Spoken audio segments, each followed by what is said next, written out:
नमस्कार विद्यार्थियों। राजकीय महाविद्यालय कोटा के यूट्यूब चैनल पर आप सभी का स्वागत है।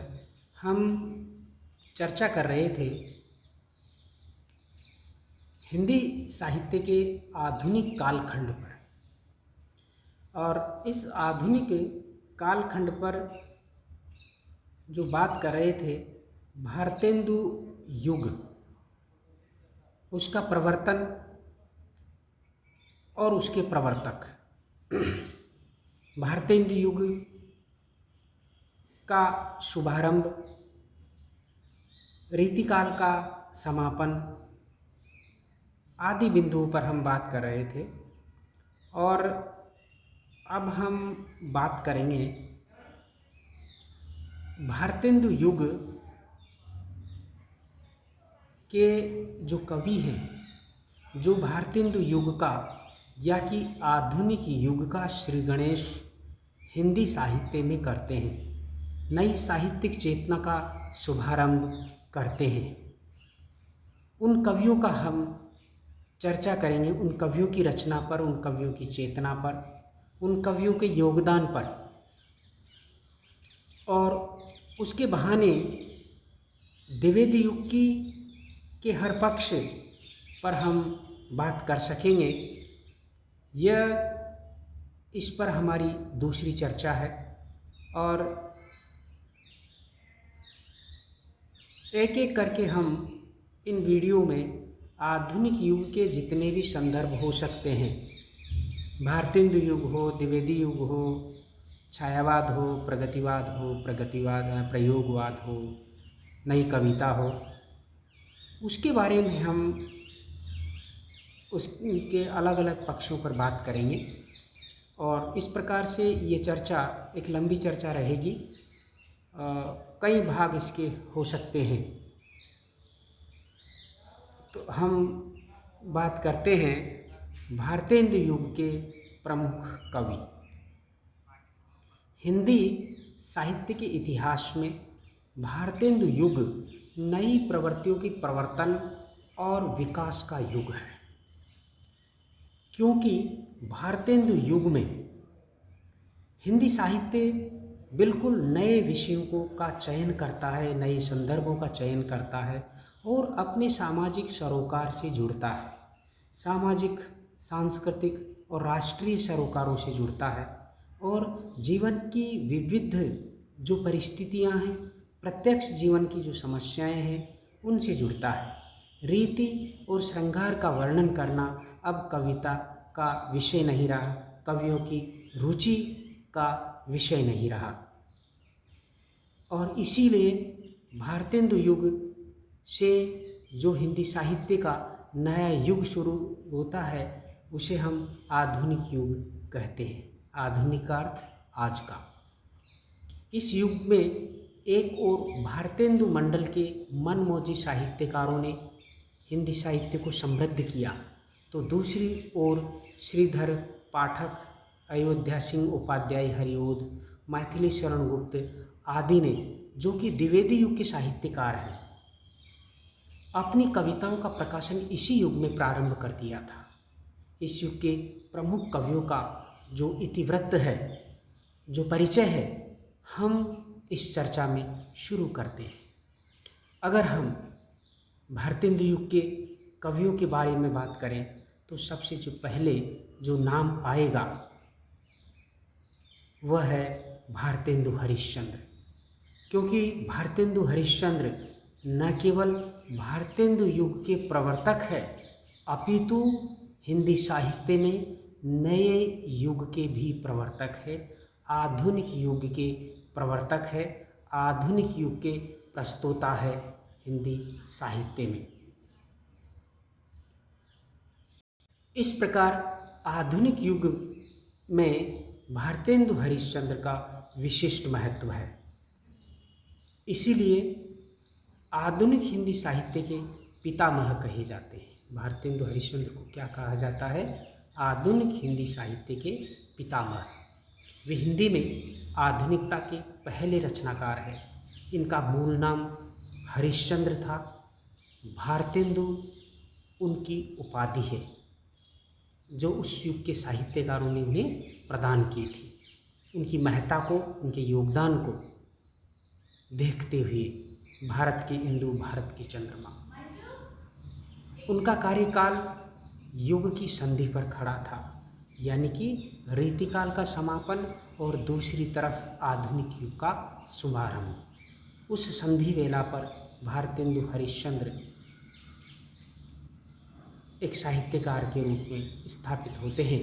उन्होंने रीतिकाल की विकृत सामंती संस्कृति की पोषक वृत्तियों को छोड़कर स्वस्थ परंपरा की भूमि अपनाई और नवीनता के बीज बोए।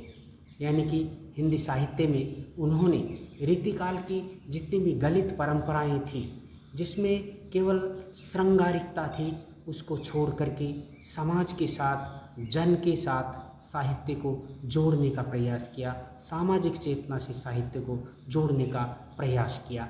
यही भारतेंदु युग की नवीनता है। हिंदी साहित्य में आधुनिक काल का प्रारंभ भारतेंदु हरिश्चंद्र से माना जाता है।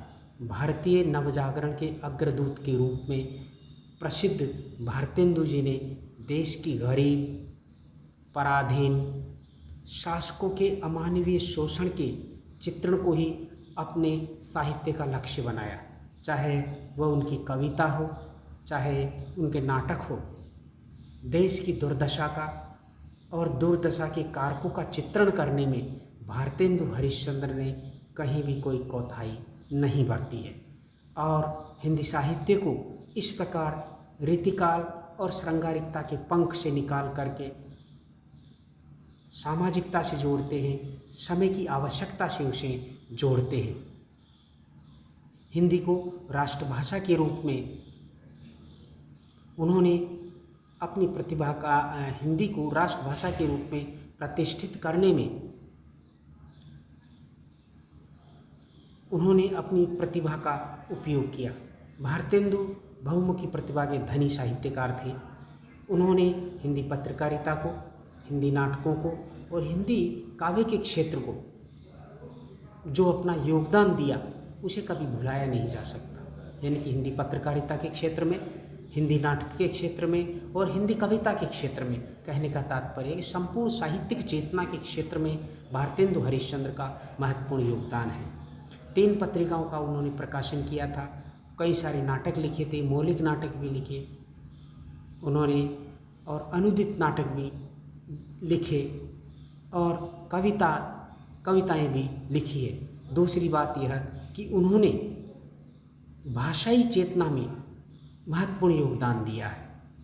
जनता की भाषा को साहित्य की भाषा बनाने का प्रयास किया, जनता की भाषा को प्रशासन की भाषा, न्याय की भाषा बनाने के लिए महत्वपूर्ण योगदान दिया, बहुत महत्वपूर्ण आंदोलन चलाया। हिंदी में नाटकों का प्रारंभ भारतेंदु हरिश्चंद्र से माना जाता है। हिंदी में नाटकों का जो शुभारंभ है वह किससे माना जाता है? भारतेंदु हरिश्चंद्र से। भारतेंदु के नाटक लिखने की शुरुआत बंगला के विद्यासुंदर 1867 ईस्वी में नाटक के अनुवाद से होती है। यानी कि उन्होंने सबसे पहले विद्यासुंदर नाटक, जो कि मौलिक नहीं अनुदित नाटक है, बांग्ला से हिंदी में उन्होंने अनुवाद किया था। यद्यपि नाटक उनके पहले भी लिखे जाते रहे, किंतु नियमित रूप से खड़ी बोली में अनेक नाटक लिखकर भारतेंदु ने ही हिंदी नाटक की नींव को सुदृढ़ किया, मजबूत किया। उन्होंने हरिश्चंद्र चंद्रिका, कवि वचन सुधा और बाला बोधिनी, इन 3 नामों को आप अवश्य में ध्यान रखना। बहुत महत्वपूर्ण जानकारी है कि भारतेंदु हरिश्चंद्र ने 3 पत्रिकाओं का प्रकाशन किया था। हरिश्चंद्र चंद्रिका, कवि वचन सुधा और बाला बोधिनी। इसमें जो बाला बोधिनी पत्रिका है वह स्त्री चेतना से संबंधित है, स्त्री शिक्षा से संबंधित है, स्त्री की जागृति के आंदोलन से संबंधित है। आदि पत्रिकाओं का इन 3 पत्रिकाओं का उन्होंने संपादन किया। वे एक उत्कृष्ट कवि, सशक्त व्यंग्यकार, सफल नाटककार, जागरूक पत्रकार और ओजस्वी गद्यकार थे। इसके अलावा वे लेखक, कवि, संपादक, निबंधकार और कुशल वक्ता भी थे।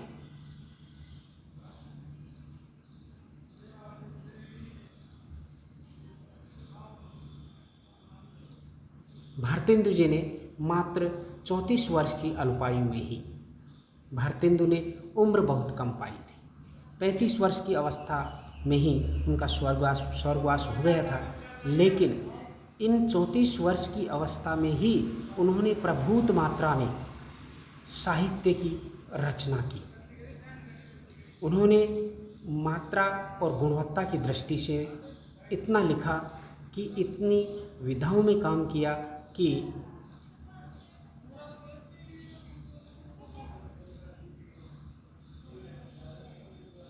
उसके बारे में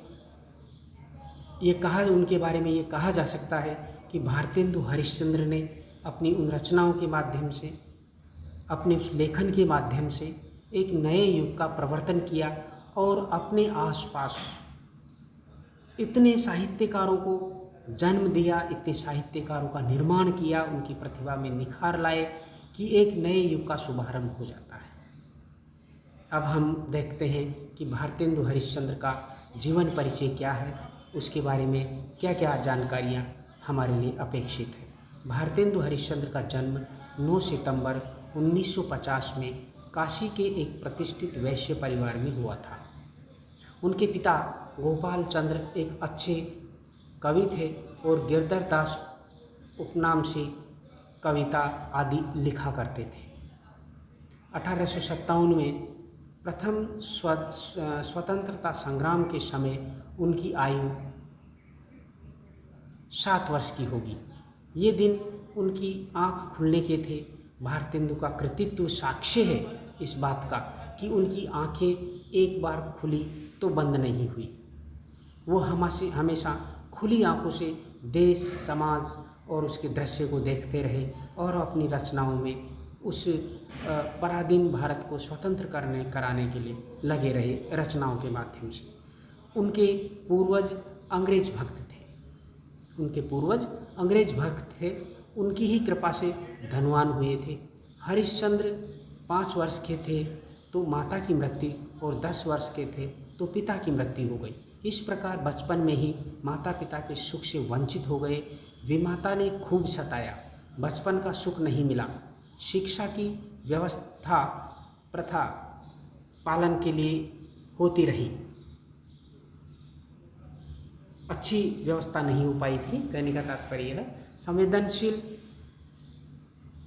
व्यक्ति के नाते उनमें स्वतंत्र रूप से देखने, सोचने, समझने की आदत का विकास होने लगा। पढ़ाई की विषय वस्तु और पद्धति में उनका मन उखड़ता रहता था, यानी कि पढ़ाई में उनका मन नहीं लगता था। क्वींस कॉलेज बनारस में उन्होंने प्रवेश लिया। कॉलेज का नाम याद रखना, क्वींस कॉलेज। 3-4 वर्षों तक कॉलेज आते जाते रहे, पर यहाँ से मन बार बार भागता रहा, यानी कि उनका नियमित पढ़ाई में ध्यान नहीं लगा। स्मरण शक्ति तीव्र थी, ग्रहण क्षमता अद्भुत, इसलिए परीक्षाओं में उत्तीर्ण होते रहे। बनारस में उन दिनों अंग्रेजी पढ़े लिखे और प्रसिद्ध लेखक राजा शिव प्रसाद सितारे हिंद थे। भारतेंदु युग के एक महत्वपूर्ण व्यक्ति है, यानी कि आधुनिक युग की प्रारंभिक चरण के महत्वपूर्ण व्यक्ति हैं, साहित्यकार हैं, बहुत महत्वपूर्ण जागरूक व्यक्ति हैं राजा शिव प्रसाद सितारे हिंद। भारतेंदु शिष्य भाव से उनके यहाँ जाते, उन्हीं से अंग्रेजी सीखी। भारतेंदु ने स्वाध्याय से, अपने ही अध्ययन से संस्कृत, मराठी, बंगला, गुजराती, पंजाबी, उर्दू भाषाएं सीख ली। उनको काव्य प्रतिभा अपने पिता से विरासत के रूप में मिली थी, यानी काव्य रचना की जो उनकी प्रतिभा थी वो एक प्रकार से अपने पिता से मिली थी, पिता से विकसित हुई थी। उन्होंने 5 वर्ष की अवस्था में ही निम्नलिखित दोहा बनाकर अपने पिता को सुनाया और सुकवि होने का आशीर्वाद प्राप्त किया। यानी कि 5 वर्ष की अवस्था में ही उन्होंने ये पद लिख कर के अपनी काव्य प्रतिभा का परिचय दिया और ये स्पष्ट कर दिया कि आगे जाकर उनकी कविता, उनका व्यक्तित्व, उनका कर्म क्षेत्र किस दिशा में होगा। ल्यो रोढ़ा ठाड़े भय श्री अनिरुद्ध सुजान, बाणासुर की सेन को हनन लगे भगवान। मृत्यु धन के अत्यधिक व्यय से भारतेंदु जी ऋणग्रस्त हो गए और दुश्चिंताओं के कारण उनका शरीर शिथिल होता गया। परिणाम स्वरूप 1885 ईस्वी में अर्थात अल्प आयु में ही 35 वर्ष की आयु में ही मृत्यु ने उन्हें ग्रस लिया।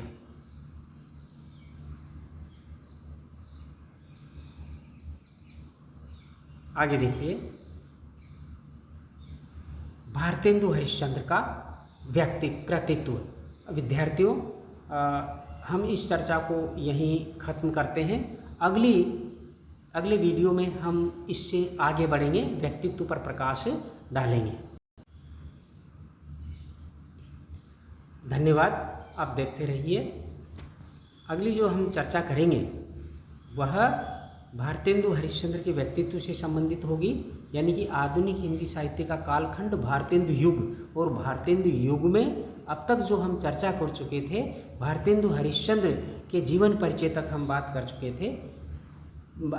चुके हैं। अब जो अगली चर्चा होगी वो इसी क्रम को आगे बढ़ाएगी, यानी कि जो अगली चर्चा है वह हिंदी साहित्य का इतिहास खंड भारतेंदु युग, और भारतेंदु युग में भी भारतेंदु हरिश्चंद्र का कृतित्व, यानी कि उनका जो रचना संसार है, उनकी जो रचना चेतना है, उस पर ये बात होगी। और यह आधुनिक युग पर हमारी तीसरी चर्चा होगी। धन्यवाद।